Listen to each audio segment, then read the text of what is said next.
तो कैसे हैं आप सभी लोग? एक बार हमारे चैनल पे आप सभी लोगों का स्वागत है। एक बार हम आपको सबसे पहले अपने आप को इंट्रोड्यूस कराते हैं। मेरा नाम अभिनव मिश्रा है और मैं आप लोगों को मैथ्स पढ़ाऊंगा। और मैथ्स का वो टॉपिक आज हम डिस्कस करने जा रहे हैं जिसमें सबसे ज्यादा बच्चे को डिफिकल्टी होती है। आज हम लोग ट्रिग्नोमेट्री के डिस्कशन करने जा रहे हैं और 10th का बोर्ड बहुत ही ज्यादा नजदीक है। तो इस टॉपिक को एकदम ध्यान से, इस लेक्चर को एकदम ध्यान से लास्ट तक देखिएगा, जिससे कि जो भी आपके डाउट्स है वो हम आज के लेक्चर में क्लियर करेंगे। तो जो आज का टॉपिक है वो हमारा होने वाला है ट्रिग्नोमेट्री। अब बात को समझिए कि ट्रिग्नोमेट्री क्या है। पहले हम एकदम बेसिक से स्टार्ट करेंगे और बेसिक से लेके एकदम अल्ट्रा प्रो लेवल तक लेके जाएंगे। क्या हमको पढ़ना है? ट्रिग्नोमेट्री। अब ट्रिग्नोमेट्री की अगर हम बात करें तो ट्रिग्नोमेट्री क्या होता है उसको थोड़ा सा समझते हैं ध्यान से। ट्रिग्नोमेट्री की बात करें तो ये जो दो वर्ड से मिलकर बना होता है, एक है ट्राइगो और दूसरा क्या है? ट्राई मतलब होता है थ्री, जो गॉन है इसका मतलब होता है साइड, और मेट्रिक का मतलब होता है मेजरमेंट। मतलब तीन साइडेड, थ्री साइडेड फिगर का जो मेजरमेंट होता है उसको हम क्या कहते हैं? ट्रिग्नोमेट्री कहते हैं। उसको हम क्या कहते हैं? ट्रिग्नोमेट्री कहते हैं। डेट इज कि जो भी तीन साइडेड फिगर होगा, तो तीन साइडेड फिगर को हम क्या कहते हैं? तो आपने कोई थ्री साइडेड फिगर को हम क्या कहते हैं? ट्रायंगल। अब हमारे सिलेबस की अगर हम बात करें तो हमारे सिलेबस में ट्रायंगल नहीं, हमारे सिलेबस में है राइट एंगल ट्रायंगल। क्या है? Right angle triangle. अब बात को थोड़ा सा समझिएगा ध्यान से कि राइट एंगल ट्रायंगल क्या होता है। तो देखिए, अगर हम राइट एंगल ट्रायंगल की बात करें तो ये कुछ इस शेप का होता है राइट एंगल ट्रायंगल। हाँ या ना? आपने कहा बिल्कुल भैया, इसी बात की तो बात है, एकदम ऐसा ही शेप होता है। अब राइट एंगल ट्रायंगल में क्या होता है? एक एंगल होता है 90 डिग्री। ये एक एंगल क्या होता है? 90 डिग्री। और साथ ही साथ इसका कर देते हैं हम लोग नेमिंग, ए बी और सी। ये हमने इसका कर दिया नेमिंग। अब इस राइट एंगल ट्रायंगल में दो चीजें होती हैं, उसको सबसे ज्यादा आपको समझना है। पहला क्या? तो एक होता है परपेंडिकुलर, एक होता है परपेंडिकुलर और दूसरा क्या होता है? बेस। आपने कभी इसमें तो हमने ये भी सुना था कि हाइपोटेनस होता है। देखिए, हाइपोटेनस एक ऐसी साइड है जो हमेशा क्या होता है? फिक्स्ड होता है। जो हमेशा फिक्स्ड होता है। किसी भी राइट एंगल ट्रायंगल में हाइपोटेनस जो होगी वो हमेशा किसको बताएगी? तो लॉन्गेस्ट साइड को बताएगी। किसको बताएगी? लॉन्गेस्ट साइड को। तो ये तो हमेशा फिक्स्ड हो गया, ये हमेशा क्या हो गया? फिक्स्ड। तो ये 90 है तो 90 का जो अपोजिट वाला साइड है वो हमेशा लॉन्गेस्ट होगा। तो इसको हम क्या कहेंगे? हाइपोटेनस कहेंगे। इसको हाइपोटेनस कहेंगे। अब ये जो परपेंडिकुलर और बेस है ये साइड चेंज होती है किसके अकॉर्डिंग?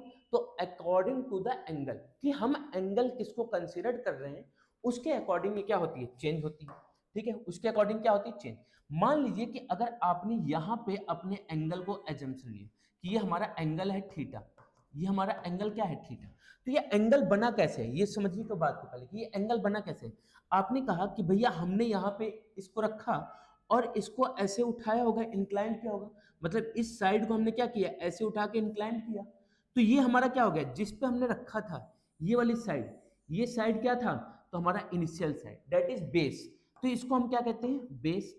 अब ये बेस है तो इसके सामने वाली साइड क्या हो जाएगी? इस बेस पे ये क्या फॉल हुआ है? तो आपने कहा इस बेस पे ये जो लाइन है वो क्या बना रहा है? 90 डिग्री। तो इसको हम क्या कहेंगे? परपेंडिकुलर कहेंगे। इसको क्या कहेंगे? परपेंडिकुलर कहेंगे। अब अगर एक और चीज देखिए कि अगर हमने एंगल को क्या कर दिया? चेंज कर दिया। देखिएगा भाई ध्यान से थोड़ा सा, अगर हमने एंगल को क्या किया? चेंज किया और एंगल को हमने इसके जगह पे यहां पे ला रखा, तो इसका मतलब क्या है कि हमारी लाइन कुछ ऐसी थी और हमने जब इसको ऐसे रोटेट किया, दैट इज ऐसे जब इंक्लाइंड किया, तो ये हमारा एंगल थीटा बना। तो जो हमारी इनिशियल लाइन होती है, इनिशियल वाली लाइन, इसी को हम क्या कहते हैं? बेस कहते हैं। क्या कहते हैं? बेस।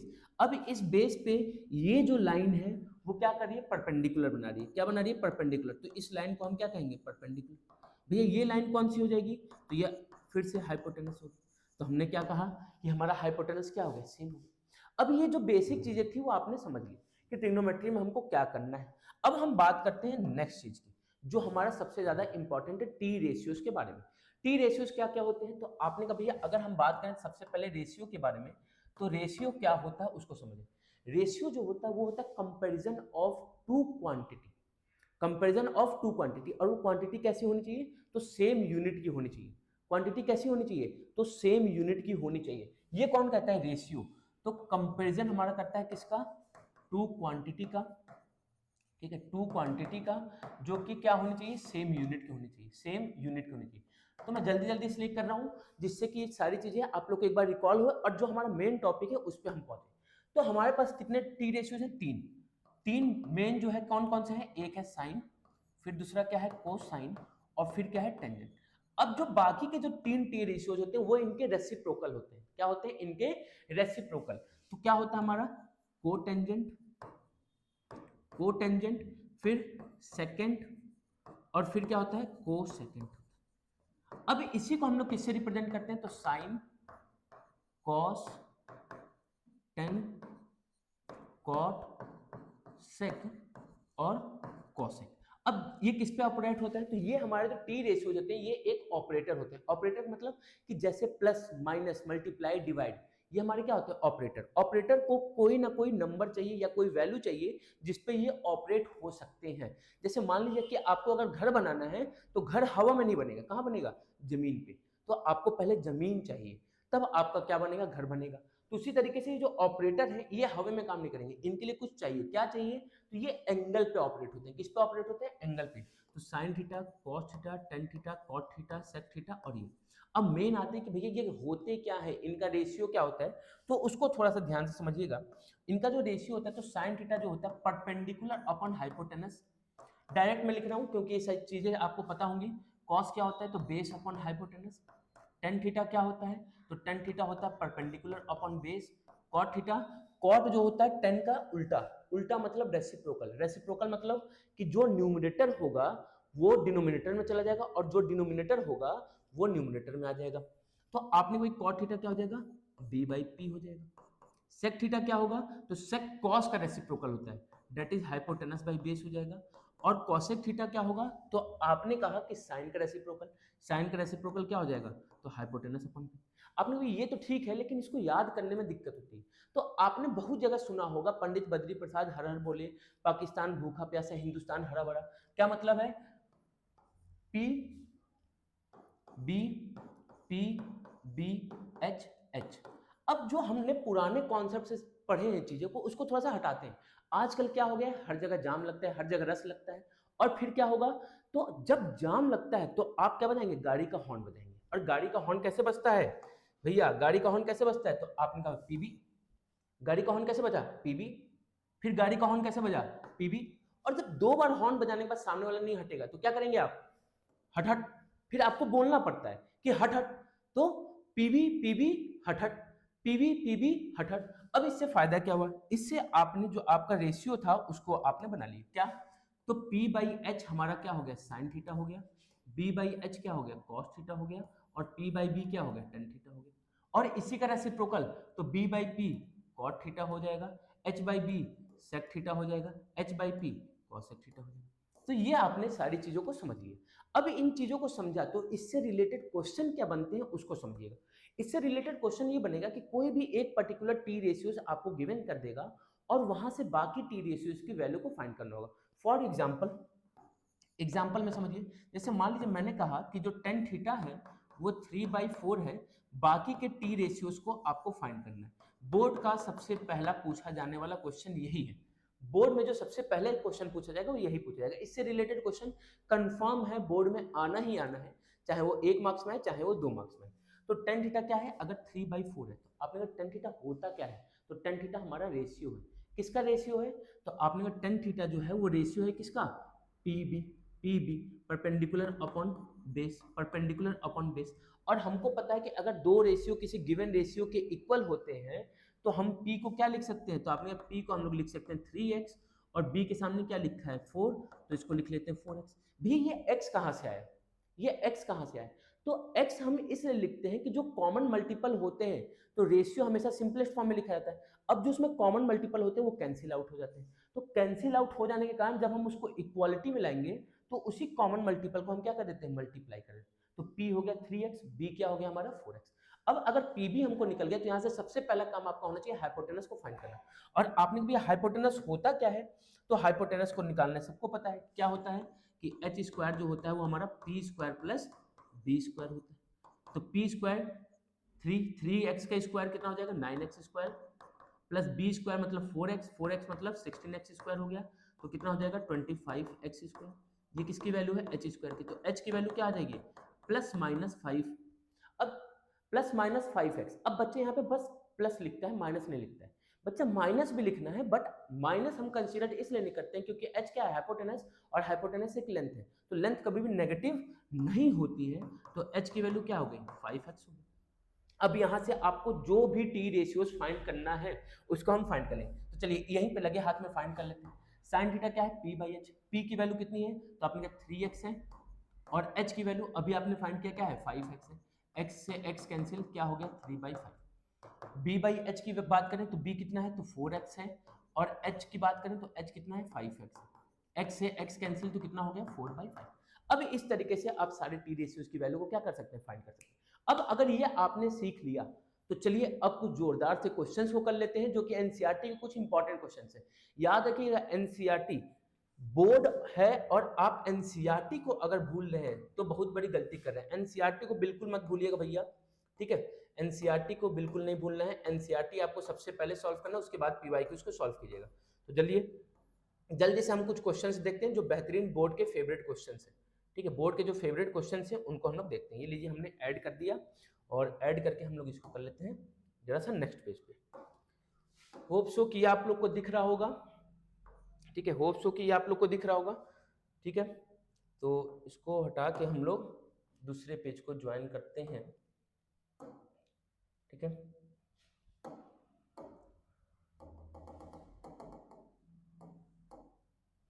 चलिए ये हमारा पेज आ गया है। अब इस पेज को हमको क्या करना है, ऐड कर लिए भैया।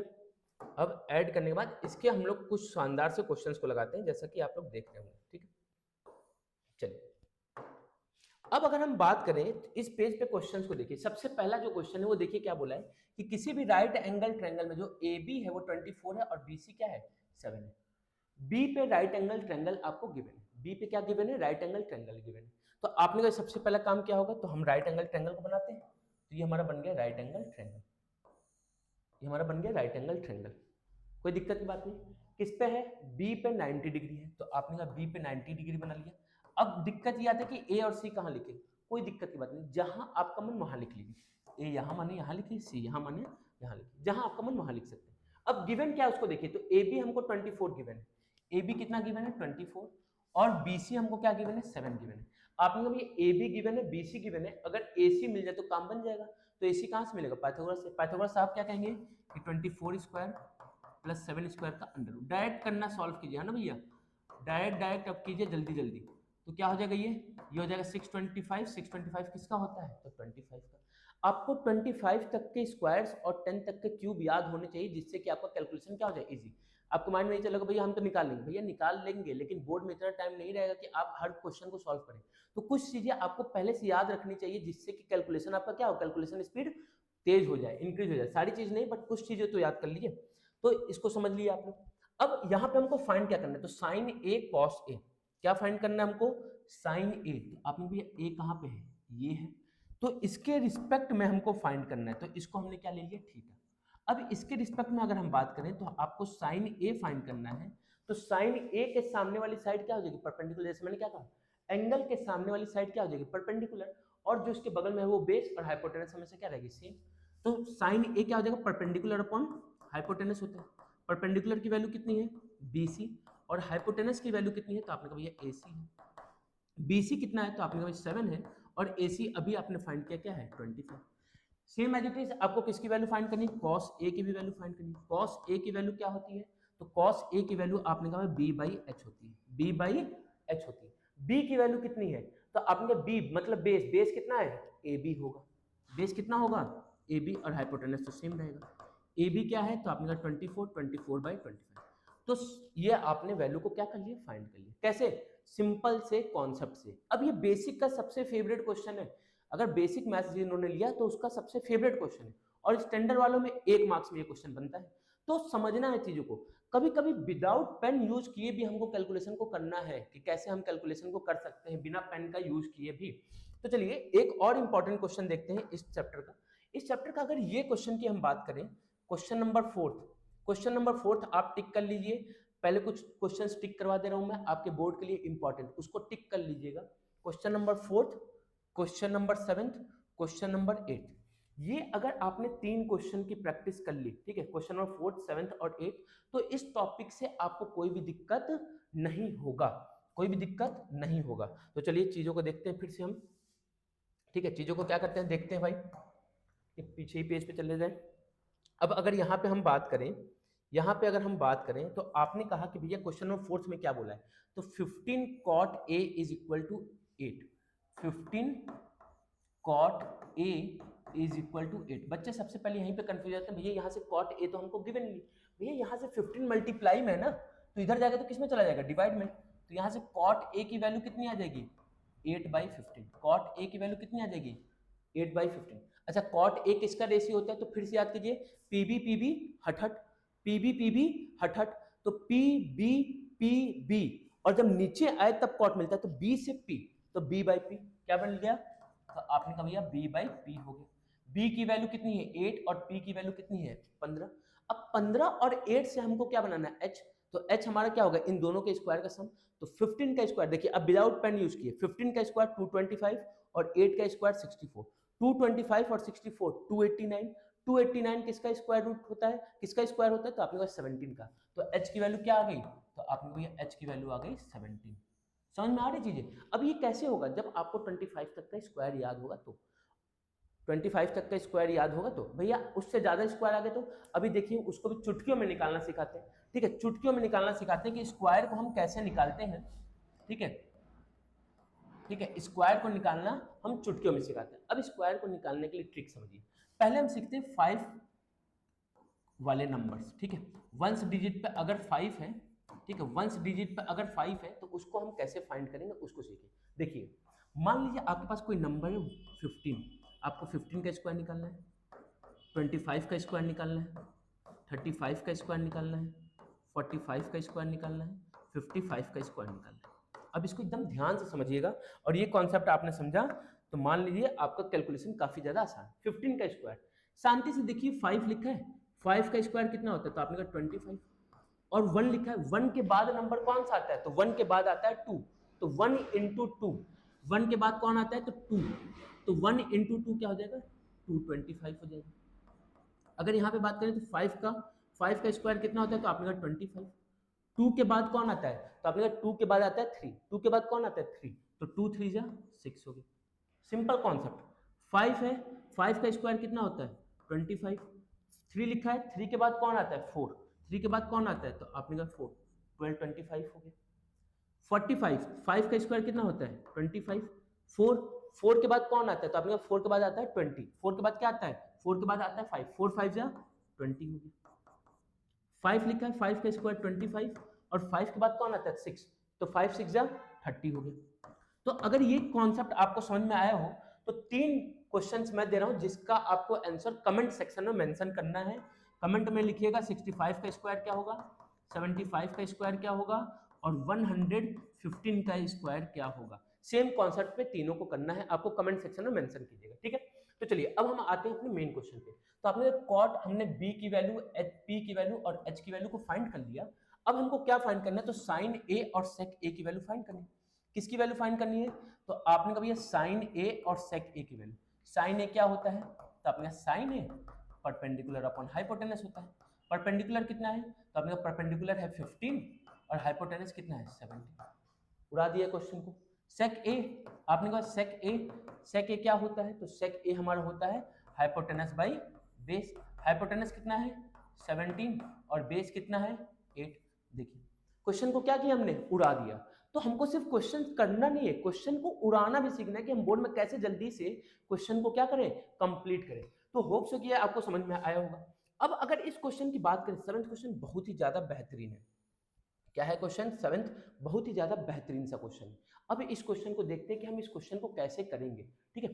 तो क्या दिया है, cot थीटा 7/8 दिया है। अभी देखिए आइडेंटिटीज आपने नहीं पढ़ा है, तो आइडेंटिटीज नहीं पढ़ा है तो इसलिए हमको इसको बेसिक से करना पड़ेगा। लेकिन अगर ये क्वेश्चन में आइडेंटिटीज आपने पढ़ लिया होता तो ये क्वेश्चन और जल्दी हो जाता। तो देखते हैं बात को। तो आपने कहा cot थीटा अगर 7/a है, cot थीटा 7/8 है, तो cot क्या होता है, बेस बाई परपेंडिकुलर। अभी हमने देखा, तो cot की वैल्यू आ गई परपेंडिकुलर बाई बेस। आपने को ये h यहाँ से निकाल ले, h मतलब इन दोनों के स्क्वायर का सम, तो 7 का स्क्वायर हो गया 49, 8 का स्क्वायर हो गया 64, 64 प्लस 49, 64 प्लस 49, तो 7 का स्क्वायर क्या हो गया 49 और ये कितना हो गया 64, इन दोनों को ऐड किया तो 100 और 113, तो ये क्या आ जाएगा 113, रूट में 113। आपने भाई 113 तो किसी का स्क्वायर नहीं, कोई दिक्कत नहीं भाई, रूट में रहने देंगे।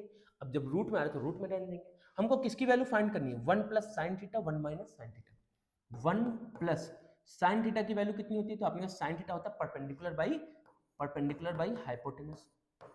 फिर क्या है 1 माइनस साइन थीटा, तो 1 minus perpendicular by hypotenuse upon 1 plus cos theta क्या होता है, तो बेस बाई हाइपोटेनस, और ये क्या हो जाएगा, तो आपने कहा भैया 1 माइनस कॉस थीटा क्या होगा, तो base by hypotenuse.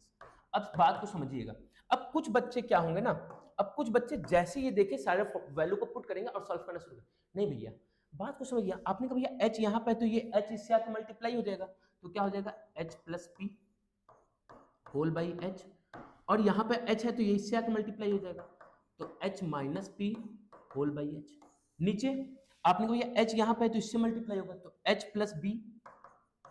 Plus B whole by h, और यहाँ पे h इससे मल्टीप्लाई हुआ तो h minus B whole by h। अब इससे क्या हुआ, ये h और ये h क्या हो गया, कैंसिल आउट हो गया, ये h और ये h क्या हो गया, कैंसिल आउट हो गया, ठीक है, कैंसिल आउट हो गया। तो अगर ये कैंसिल आउट हो गया तो अब हमारे क्या हो गया, तो इन चीजों की वैल्यू अब हमको पुट नहीं करनी है, तो हमारे पास क्या बचा, तो अब इसको हम लेके चलते हैं नेक्स्ट पेज पे। h plus P h minus P क्या है हमारे पास, h प्लस पी और h माइनस पी, और डिनोमिनेटर में था h प्लस बी और h माइनस बी।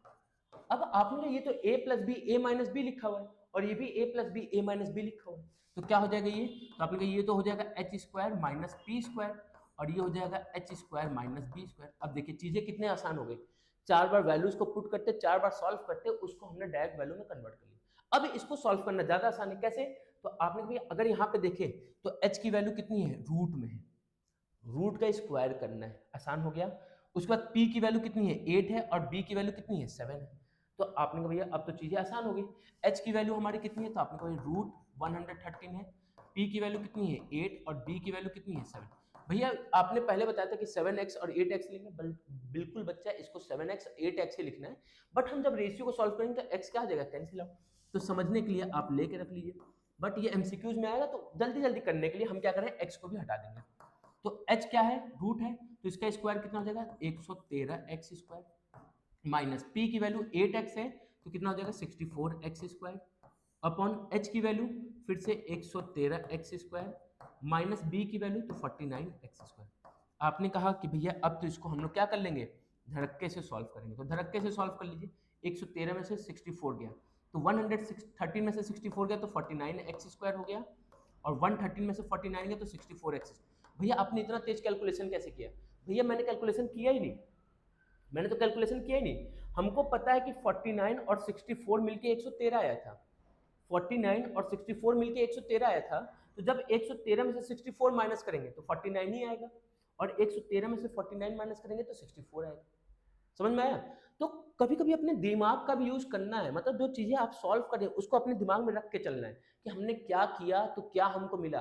तो अब कुछ बच्चे होंगे बगल में 113 माइनस 64 113 माइनस 49, तब तक जो दिमाग वाला होगा बच्चा क्वेश्चन को निपटा चुका होगा। यही अंतर होता है 80 मार्क्स वाले में और 50-60 मार्क्स वाले में, तो आपको वही डिफरेंस क्रिएट करना है, और उसी डिफरेंस को क्रिएट करने के लिए हम आपके साथ आए। तो एक्स स्क्वायर से एक्स स्क्वायर कैंसिल आउट हो गया, 49/64 क्या हो जाएगा हमारा आंसर। तो आपने उस क्वेश्चन को भी क्या कर लिया, बहुत ही बेहतरीन तरीके से, इस क्वेश्चन को भी क्या कर लिया, बहुत ही बेहतरीन तरीके से कर लिया। अब इसी में देखिए सेकंड पार्ट भी है, सेकंड पार्ट में क्या पूछा है, तो सेकंड पार्ट में पूछा है हमारा, सेकंड पार्ट में कॉट स्क्वायर थीटा। तो अब कॉट स्क्वायर थीटा के लिए क्या करेंगे, तो आपने कॉट थीटा 7/8 है, तो कॉट स्क्वायर थीटा क्या हो जाएगा 7/8 का होल स्क्वायर, 7/8 का होल स्क्वायर मतलब 49/64, 49/64। तो ये कॉन्सेप्ट आपको क्या हुआ होगा, समझ में आया होगा। तो आज के लिए हम लोग इतना ही रखते हैं, जिसमें कि आपने जो बेसिक कॉन्सेप्ट था उसको समझा। नेक्स्ट क्लास में हम लोग और धड़क्के से टी रेशियोज की आइडेंटिटी को करेंगे और उससे रिलेटेड फिर क्वेश्चन को करेंगे, जहां पे और आपको मजा आएगा। तब तक के लिए बने रहिए और वीडियो को लाइक, शेयर और सब्सक्राइब करना चैनल को बिल्कुल भी ना भूलें।